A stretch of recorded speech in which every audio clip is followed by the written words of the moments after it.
Harry's rage at Meghan. Her behavior will shock you. What an insult, what contempt. I've got the insights. Everything exploded in a way Harry never imagined it would. Not with a scandal splashed across front pages or cameras chasing him down the street, but in the quiet glow of a phone screen late at night when defenses are lowest and truth cuts deepest. One moment, his life was balanced on a fragile illusion of control, and the next, it shattered into pieces he couldn't unsee. It all came crashing down when Harry stumbled upon whispers he'd always been told were lies. Whispers that refused to stay buried. The name Soho House kept resurfacing like a bruise pressed too hard. At first, he tried to brush it off, convincing himself that every public figure has rumors, that Meghan's past was just another target of cruel speculation. But this wasn't noise. This was layered, detailed, persistent. A pattern. Behind the polished image, behind the carefully rehearsed vulnerability, there was an entire network Harry claimed he never knew existed. Connections, introductions, power, men with influence, doors that don't open unless someone powerful is holding the handle. And the most devastating realization of all wasn't the rumors themselves, but the creeping thought that he might not have been special at all. That he might have been just another rung on a ladder Meghan had been climbing long before she ever met him. That night, December 17, 2025, in Montecito, Harry sat alone, scrolling endlessly, heart pounding, breath shallow. A message from an old Hollywood acquaintance blinked on his screen. Short, direct, impossible to ignore. A warning disguised as concern. A link followed, and once he tapped it, there was no going back. The posts led him to archived articles, old forums, discussions that never fully disappeared, just simmered quietly, waiting. Names kept repeating. Soho House, Marcus Anderson, exclusive events Meghan could never have afforded on her own, free memberships, lavish parties, yachts, connections that didn't add up if you believed the official fairy tale. Harry wasn't jolted awake by one explosive revelation. It was death by 1,000 cuts, old photos resurfacing, familiar faces appearing again and again at critical moments in Meghan's life, wedding guests who suddenly looked less like friends and more like a carefully curated power circle, over 60 names tied directly to the same elite network. And the most chilling part? No one seemed surprised when Meghan married into the royal family. If anything, they looked satisfied, as if something had finally gone according to plan. What broke Harry wasn't jealousy, it was humiliation. The realization that the love story he believed in might have been a transaction, that behind every tender moment, there may have been calculation, that marrying him wasn't about love but access, status, the ultimate door.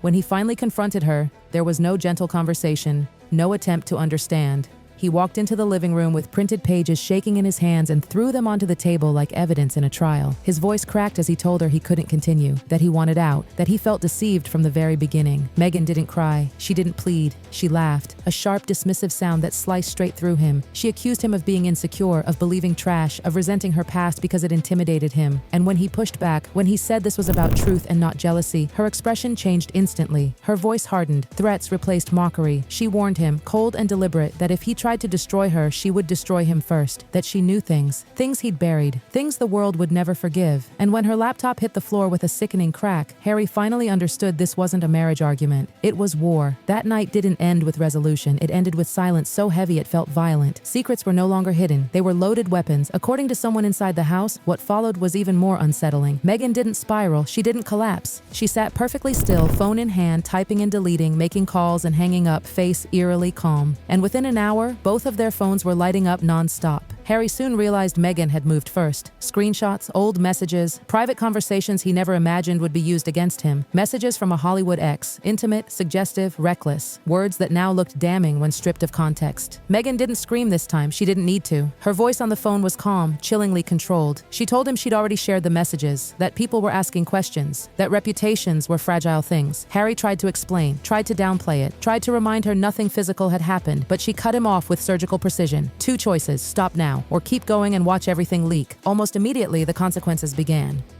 Calls from confused friends, delayed meetings, partners suddenly hesitant. The pressure closed in from all sides, and whether the messages were real or exaggerated no longer mattered. Meghan had successfully shifted the narrative, and when Harry didn't fully back down, when he still refused to surrender, Meghan changed tactics again. Quietly, methodically, she took control of everything they shared. Meetings happened without him. Decisions were made without discussion. His presence faded until he was little more than a name attached to projects she now dominated. When he finally confronted her about being sidelined, she dismissed him as unstable unstable, unfocused, a liability. She framed control as efficiency, power as responsibility, and when he accused her of manipulating the situation to force him into submission, she didn't deny it. She implied it was necessary. That's when Harry realized how far this had gone, and how much more he stood to lose. When Meghan realized the quiet control wasn't enough, when Harry didn't fold the way she expected, she crossed a line that changed everything. This wasn't about marriage anymore. This was about leverage. And the moment she brought the children into it, Harry felt something inside him snap in a way rage never could. Almost overnight, legal language began appearing where bedtime stories used to live. A psychological report surfaced, dense, clinical, terrifying in its implications. Archie and Lilibet were suddenly described not as children caught in adult conflict, but as victims of a dangerous environment. Every paragraph pointed in one direction without ever naming it directly: anxiety, fear, emotional instability, and threaded through it all was an unspoken accusation aimed squarely at Harry. The timing was no accident. The expert behind the report wasn't neutral. Introduced through legal channels connected to Meghan, the conclusions felt pre-written, as if the outcome had been decided before the children were ever assessed. To Harry, it didn't read like concern. It read like strategy. Then came the Instagram video. Late at night, soft lighting, bare face, trembling voice. Meghan didn't accuse Harry outright. She didn't have to. She spoke as a wounded mother, saying she'd stayed silent for too long, that protecting her children mattered more than protecting herself. The comments exploded instantly. Sympathy poured in, and without ever saying his name, Harry was painted as the threat. What followed felt even darker. An old clip of Harry began circulating, grainy, edited, his eyes unfocused, his speech clipped just enough to raise questions. The captions did the rest. Was he stable? Was he okay? Was he fit to be a father? Meghan never shared the video herself. She didn't need to.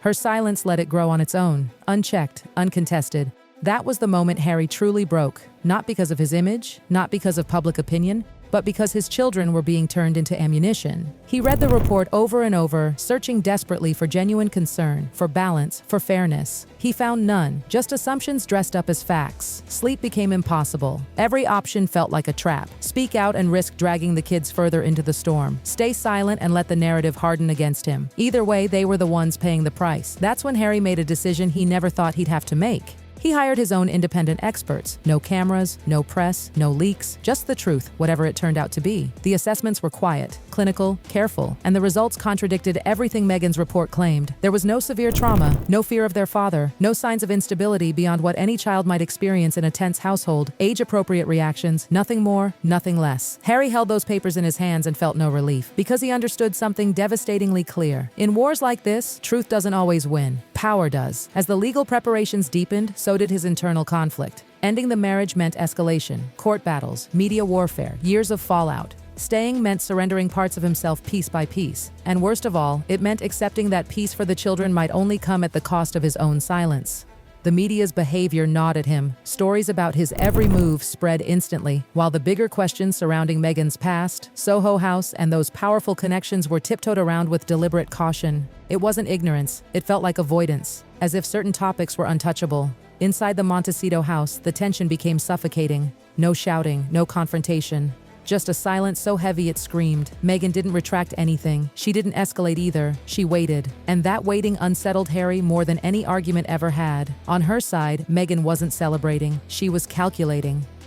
Every hesitation in Harry's eyes was measured. Every pause was analyzed. She scrolled through messages from her network late into the night, reassurance mixed with warning. She knew the whispers could resurface. She also knew how to redirect the narrative if they did. Fear didn't drive her, survival did. The kids weren't just her heart, they were her shield. And she told herself she was protecting what she'd built, refusing to let it be dismantled. Love to her was secondary. Control was safety. Meanwhile, Harry watched his children try to act normal. Innocent questions cut deeper than any accusation. Why weren't mom and dad together? Why did everyone seem sad? Each question felt like another weight added to his chest. The conflicting reports lay on the table like weapons waiting to be used. Harry hesitated now, not because he doubted the truth, but because he doubted the cost of fighting for it. Freedom suddenly felt selfish when weighed against the peace of two children who didn't choose any of this. One late evening, a call came from a number he hadn't seen in years, an old friend from his military days. No advice, no pressure. Just a reminder that sometimes surviving a war doesn't mean winning it, and that retreat isn't always defeat. When the call ended, Harry sat alone in the dark, staring at his phone, knowing he was standing at a crossroads with no safe path. One direction led to confrontation, exposure, and chaos. The other led to compromise, silence, and control. And that's where the story pauses. No decision announced, no victor declared, just a man caught between truth and protection, and a woman determined not to lose the empire she engineered. So what do you see here? A fight for truth, or a chain of mistakes spiraling out of control? And when power, media, and silence collide, who really pays the price in the end?